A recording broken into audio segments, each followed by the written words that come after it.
Well, on Saturday was the 25th of November was Orange Day, the day to stop violence against women. It's called gender-based violence. Though, of course, that also includes gender violence against men, but we all know that mostly women and girls are the most vulnerable groups of violence. So the motion I brought to the House today, I wanted the Senate to show solidarity to stop gender-based violence, and I got all the senators present to wear an orange muffler in solidarity.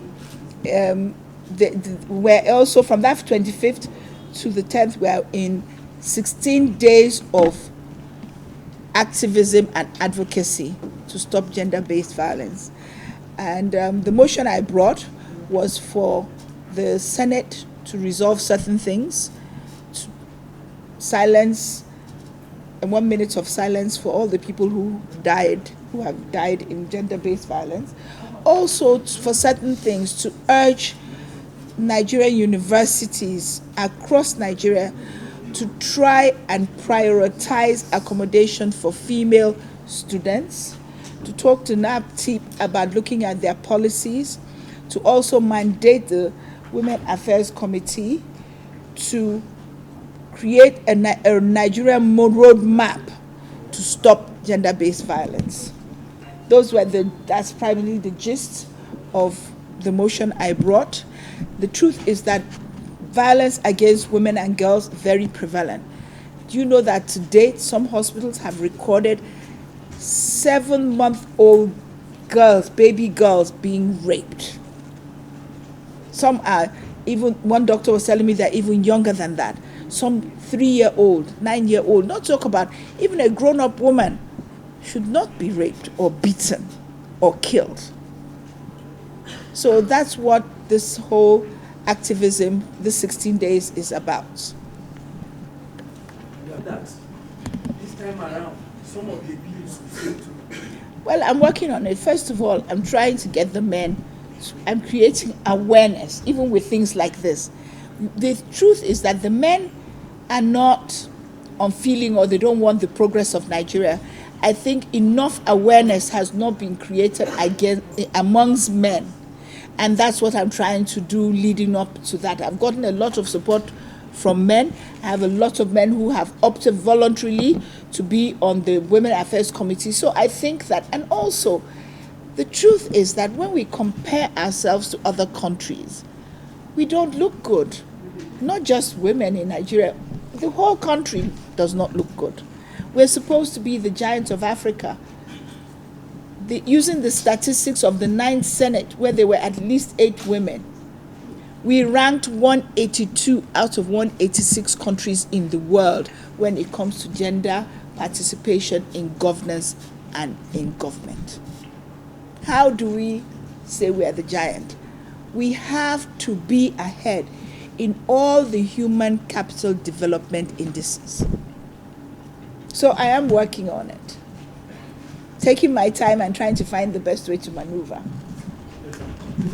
Rush it, but I assure you that I will not bring it towards the end. Already I'm getting a lot of cooperation from men, including the northern senators. There are 1 or 2 that I feel that are clear that they will not support it, but a lot of them are beginning to understand that this is not just about the women you see, it also affects your daughters. A lot of them have daughters. They spend a lot of money educating them. To what purpose? If they will not have any chance at anything.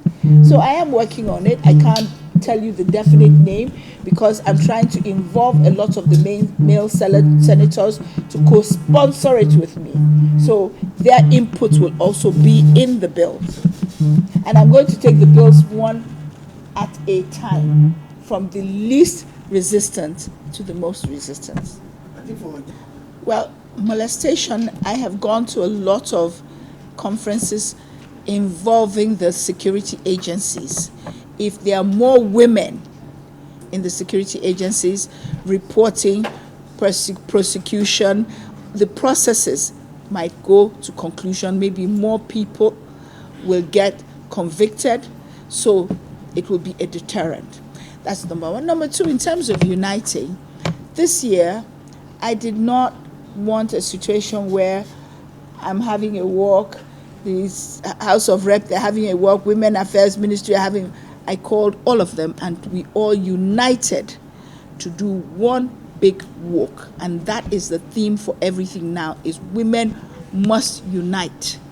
None of this, my own, your own, because that is when we will make the most impact. That is when our voice will be loudest, when we do it together. Hopefully, if they are reported, they will be treated exactly the same way. But you must admit, how many men get beaten up by their wives? They are in the minority.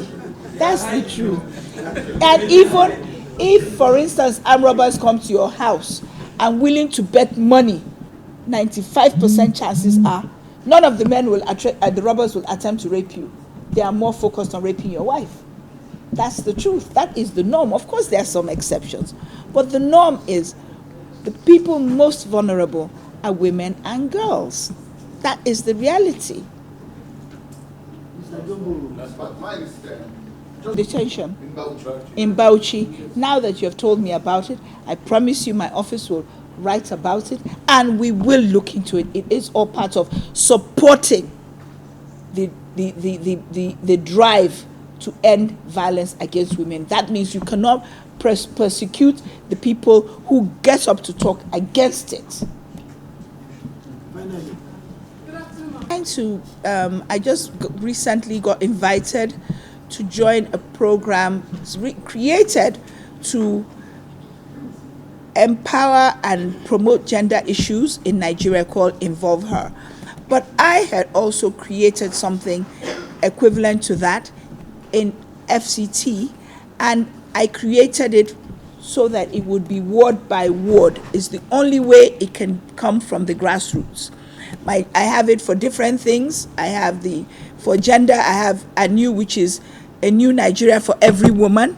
So, and then in the next week or so, I'll be calling for volunteers. So there will be orange marshals who they will volunteer from the ward. So whenever there's violence against women, or even men for that matter, there are marshals who are in that ward who can report it.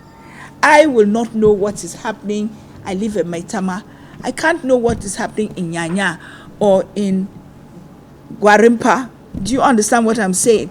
So I'm trying to involve all Nigerians, especially young Nigerians, that this is making this country a great place again is our collective responsibility. If we're going to get rid of violence against women and girls, then we all have to be involved. You can't say it does not concern you, because when you see some man beating up a woman, imagine that it's your daughter.